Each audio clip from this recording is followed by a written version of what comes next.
亲爱的朋友们，欢迎来到微光夜读。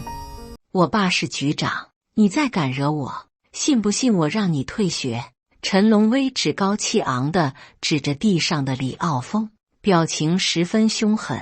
此刻的李傲峰满嘴鲜血，手里还握着半颗被对方打掉的牙齿。他暗暗握紧拳手，双眼充血地看向陈龙威。怎么回事？你们在干什么？闻讯而来的班主任徐梅姗姗来迟，站在二人中间。接下来开始我们本期故事，记得点击订阅并开启小铃铛。喂，是李傲峰的妈妈吗？我是李傲峰的班主任徐老师，你儿子在学校打架斗殴，请你把他带回家反省一周。接到学校电话的石梦如顿时愣了神。他们一家人刚搬来启阳市不久，自己的儿子转来二中还不到3个月，而且儿子一向安静懂事，怎么突然之间就跟人打架了呢？一向了解儿子的石梦如知道儿子不会主动跟人动手，一定是事出有因。他于是便放下手中的工作，第一时间赶到学校。李傲峰所在的启阳二中是本地有名的贵族学校，在这里上学的学生往往是非富即贵，而石梦如的身份则仅仅是一名普通公务员。调来启阳以后，便在行政大楼的社保单位上班，工资并不高，可即便如此，他一心望子成龙，所以还是支持儿子在二中就读。下了公交，中间有500米的学校进车路段，石梦如为了赶时间，便扫了一辆共享单车。没想到他刚骑到学校门口，竟险些被一辆疾驰而来的路虎车撞到。骑个破自行车，你不长眼啊！女司机将脑袋探出车窗，对着石梦如出言不逊。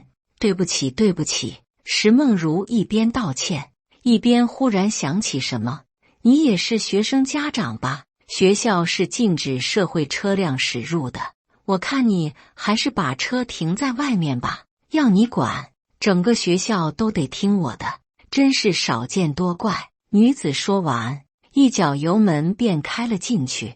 石梦如也没有在意，急急忙忙找到了班主任的办公室。她还没进去，就听到一个十分耳熟的声音，正在办公室里疯狂叫嚷。结果进门一看，居然就是刚刚开路虎的女人。直到这时，石梦如才知道，原来对方正是打自己儿子那名学生的妈妈周丽。李傲峰妈妈，你来得正好，你儿子在学校打架斗殴，现在我以学校的名义通知你，立刻将你儿子带回去停课反省一周。班主任表情严肃地对石梦如说道。那他呢？看起来好像我儿子受伤比较严重吧？石梦如看见儿子嘴上还有未擦干的血迹，心疼的同时尽量保持克制。班主任还没说话，周丽马上叫嚣起来，你还想怎么样？我儿子也受伤了好不好？你看把我家微微吓得不行，今天不能这么便宜你们，必须赔偿我家微微精神损失费才行。石梦如一听，感到又好气又好笑，忍不住跟对方理论起来，没想到却直接惹毛了周丽。他一蹦3尺高的羞辱石梦如，你有什么资格跟我提要求？像你这种素面朝天的女人，一看就是没钱没势的穷人。这里可是贵族学校，以你的身份，一个月恐怕挣不了几个钱吧？何必打肿脸充胖子呢？听我句劝，老老实实让你儿子转学，找个乡下的学校一样上。石梦如被周丽说的一无是处，心里开始怒火中烧。这位家长，我一直在跟你讲道理，你为什么总是像泼妇一样在这里胡搅蛮缠？石梦如这句话彻底惹恼了周丽。你说什么？你有种再说一遍。信不信老娘修理你一顿？”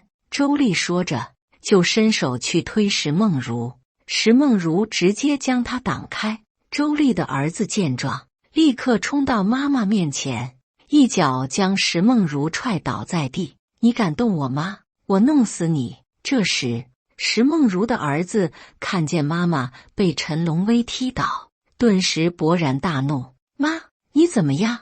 李傲峰将妈妈扶起来，紧接着便要去找陈龙威算账，却被石梦如拉住：“别闹，咱们总有地方说理。”周丽听到这话，立刻冷笑起来，说：“理？我告诉你，在这里我就是你。你知道我是谁吗？现在我给你2条路，要么给我和我儿子赔礼道歉，再赔我们1万块钱；要么我一句话，立马让学校把你儿子开除，你看着办吧。”周丽面目狰狞地说道。眼看两家争执不下，班主任徐梅立刻将石梦如拉到一边，小声提醒他：“李傲峰妈妈，我劝你还是跟他们道歉吧。我实话跟你说，周丽家长的老公是咱们教育局的局长陈立山，你真的惹不起的。”石梦如听到班主任的提醒，顿时感觉心中好笑。“徐老师，我今天如果不道歉，你们学校是不是真敢把我儿子开除？想要开除你儿子，只需要陈局长点个头，校长肯定第一时间就办了，所以你还是道歉吧。”石梦如看着班主任满脸担忧的表情，忍不住对他说道：“徐老师，那你知道我老公是谁吗？”班主任徐梅听到石梦如的话，顿时愣了一下。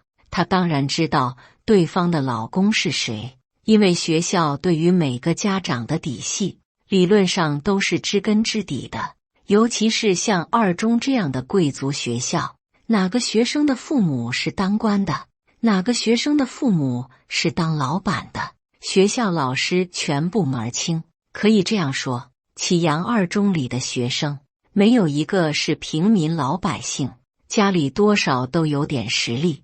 他们唯一能比的，只能是谁家更有钱，谁爸妈官更大。但是话说回来，班主任徐梅虽然知道李傲峰的父母，但却没什么太大印象。毕竟他们一家人刚从外地来启阳不久，满打满算，李傲峰也仅仅才入学3个月。仔细想想，李傲峰的妈妈石梦如好像只是个普通公务员，每个月赚着微薄收入，而他的父亲徐梅又仔细想了想，当初登记的资料好像也是个普通单位职员。想到这里，徐梅忍不住笑了：“李傲峰妈妈，都这个时候了，你别再跟我开玩笑了，抓紧时间道歉，一会儿我们还要上课呢。”石梦如此刻俨然已经换了个人，她表情严肃，浑身莫名散发着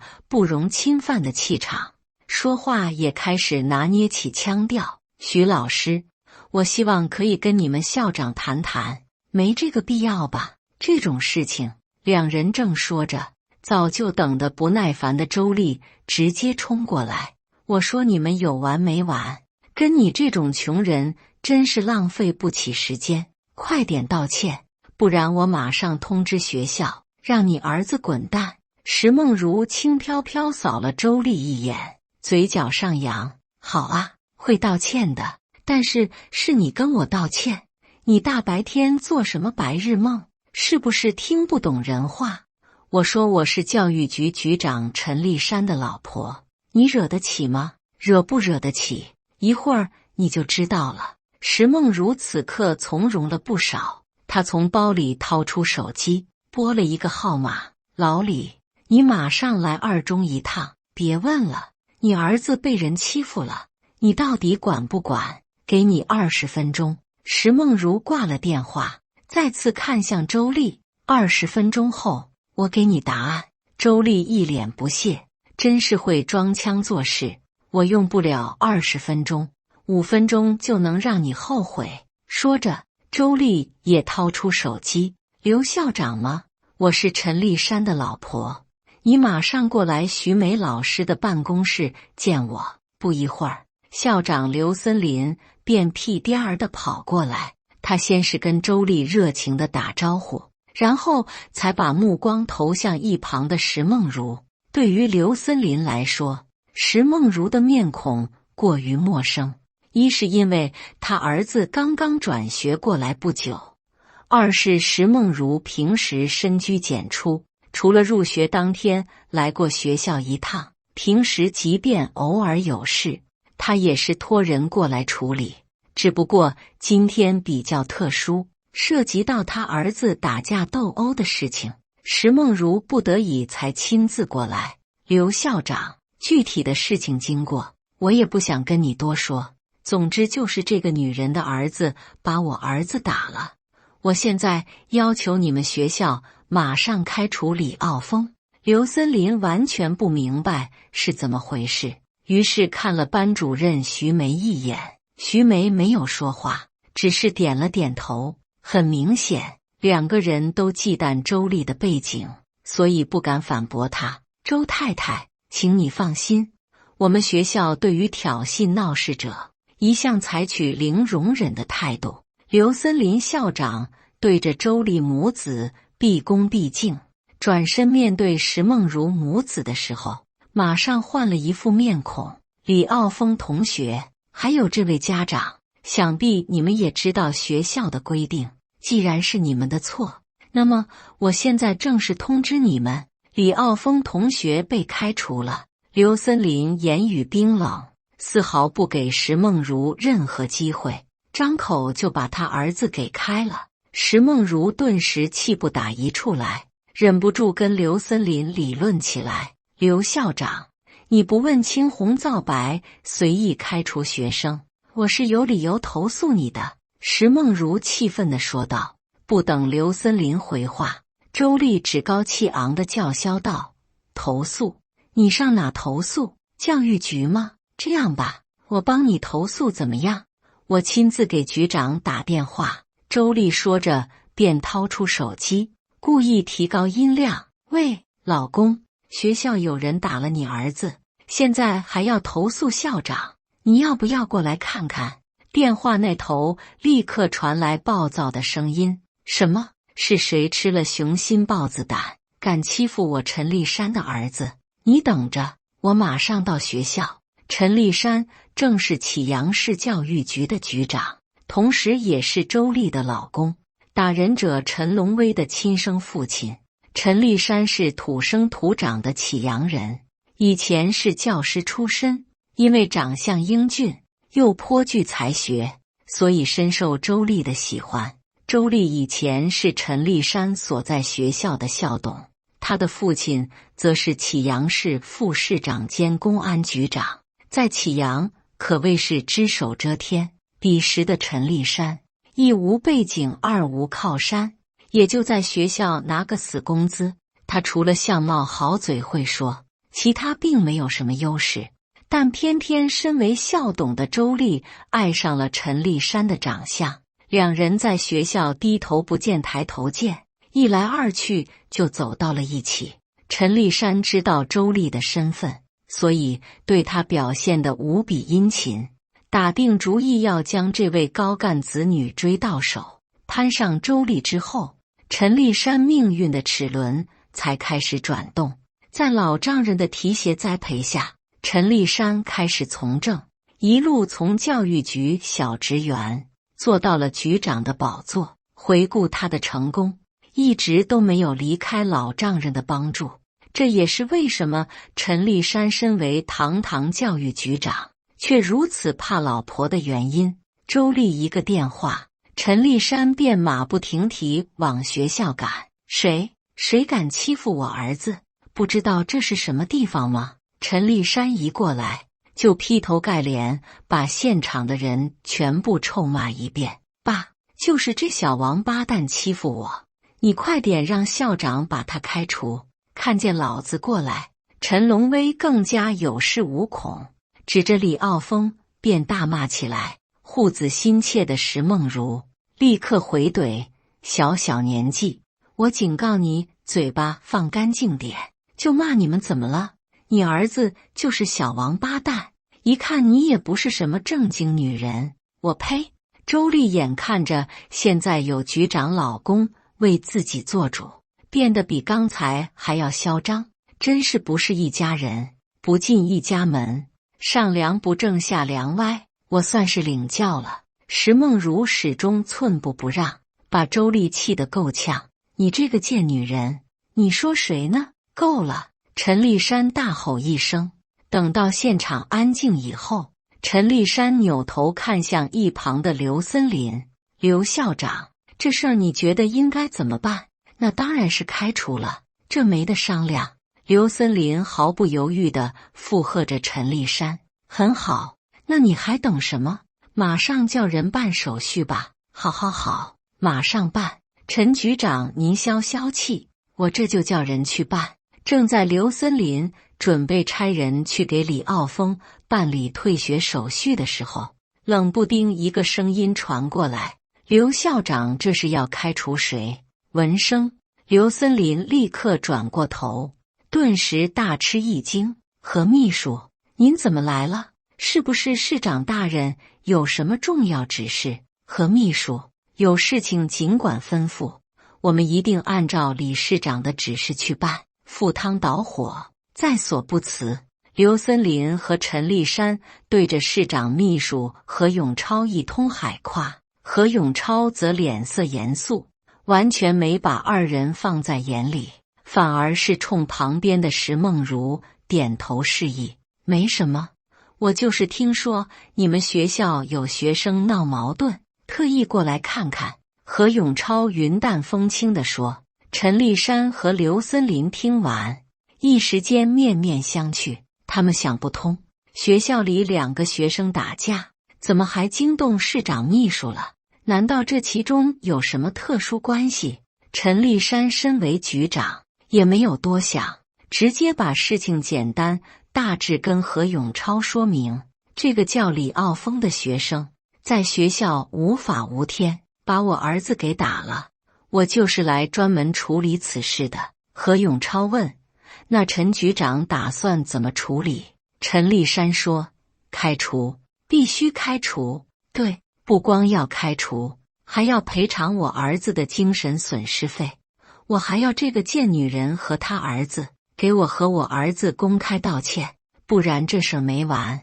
一旁的周丽完全不顾忌何永超的身份，继续叫嚷道：闭嘴！何永超听到他出言不逊，辱骂石梦如，瞬间大怒：注意你的措辞！我措辞怎么了？何秘书，这是我们家和学校的事，恐怕跟你没关系吧？周丽不服气地说道。何秘书，你别拦他，让他说，我倒要看看他今天有没有本事把我儿子开除。许久未说话的石梦如此时站出来说道。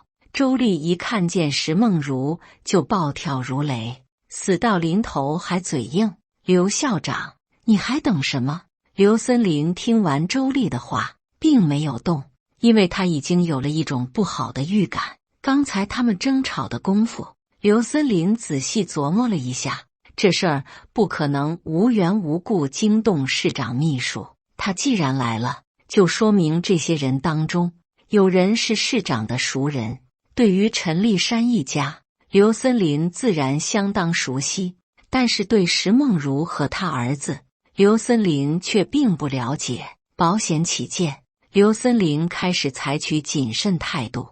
周丽眼看用不动刘森林，于是又开始怂恿老公陈立山：老公，你看他，我根本用不动他，你快点下命令啊！陈立山对于老婆周丽向来是唯命是从，现在老婆逼得紧，他根本没时间思考，于是直接向刘森林下令：老刘，叫人去给李傲峰办退学手续，马上！我看谁敢！何永超厉声道。陈立山一脸疑惑：何秘书，你这是什么意思？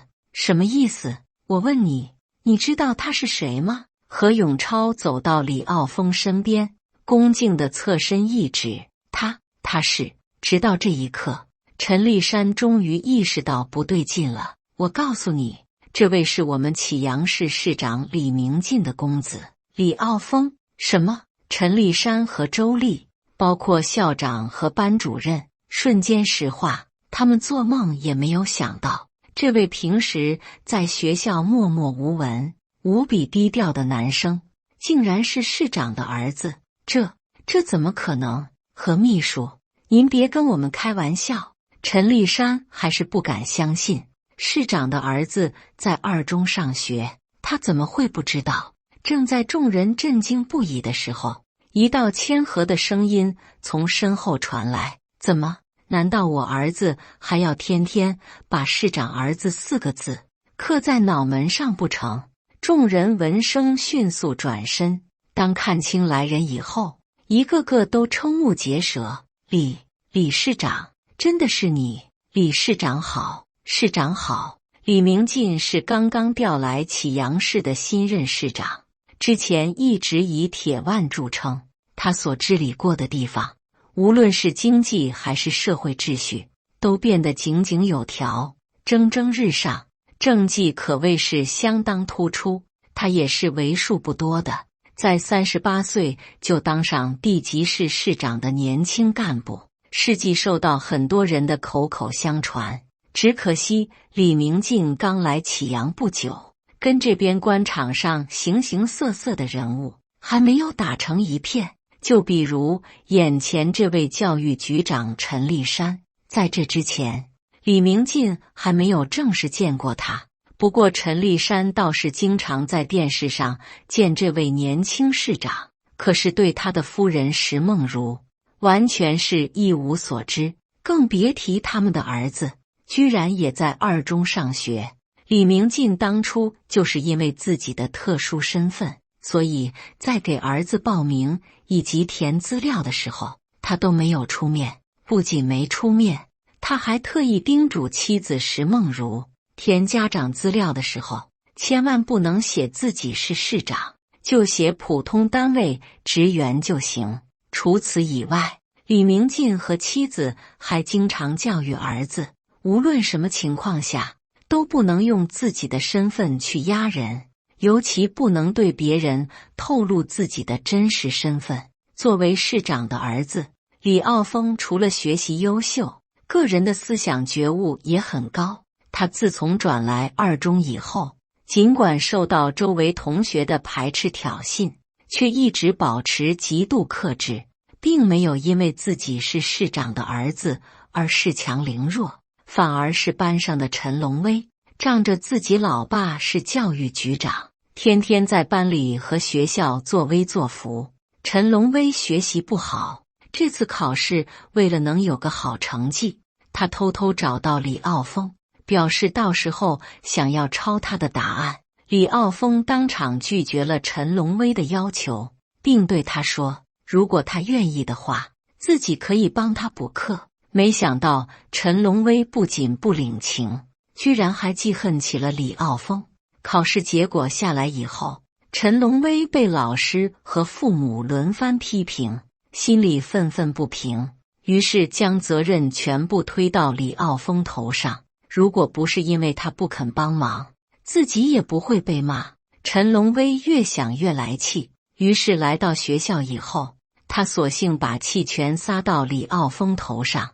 他借机向李傲峰找茬，遭到反抗后，故意把他绊倒。陈龙威故意惹恼李傲峰，然后二人大打出手。年少气盛的陈龙威在打斗的过程中不择手段，用板凳将李傲峰的门牙打断。当在场的所有人都清楚事情的来龙去脉以后，陈立山一家人和校长、班主任都默默低下了头。李明进市长面对众人的噤若寒蝉，一声不吭地走到夫人石梦如和儿子李傲峰面前，别担心，我来处理。在这之前，石梦如受了太多委屈，现在老公来了，她紧绷的内心一下舒展开来，竟然忍不住想哭。她红着眼眶，怒视着周丽，你们这些人刚才不是口口声声要开除李傲峰吗？现在怎么都不说话了？最为心虚的周丽忍不住看了眼老公陈立山，见他表情有些惊慌失措，自己也不敢多说什么。最为圆滑的校长刘森林立刻打起圆场，搞了半天原来是场误会，现在误会解开了。李市长，要不咱们到我办公桌，一边喝茶一边听您指示。不必了，这件事情其实很简单，按你们学校的规定办就行。另外，我要求肇事学生和家长向我儿子道歉。李明静轻描淡写地说道。剩下的人再次面面相觑，都不知道该怎么回答。最后还是周丽忍不住开口道：真是官大一级压死人，我们认栽，大不了我们道歉总行了吧？不会说话就闭嘴，败家娘吗？陈立山想不到都这个时候了，妻子周丽还这么嘴硬，当即感到无比尴尬。怎么了？有什么好怕的？不就是个市长吗？你别忘了，我爸以前也是市长。你不说话会死吗？你爸他是哪辈子的市长？一个副职，现在都退多少年了？你去问问谁还认他？陈立山怒道。陈立山，你什么意思？当初没有我爸，能有你的今天吗？现在你翅膀硬了，敢跟我这么说话，我告诉你，离开我们周家，你屁都不是！住口！陈立山忍无可忍，一巴掌抽在周丽脸上，气得脸色铁青。你敢打我，我跟你拼了！周丽彻底失去理智，此刻尽显颇负本质。徐老师，你先把周太太扶过去休息一下。刘森林及时出面破局。周丽走后，陈立山诚惶诚恐地跟李明进道歉，紧接着又招呼来儿子，去跟李傲峰同学还有石阿姨道歉，快点！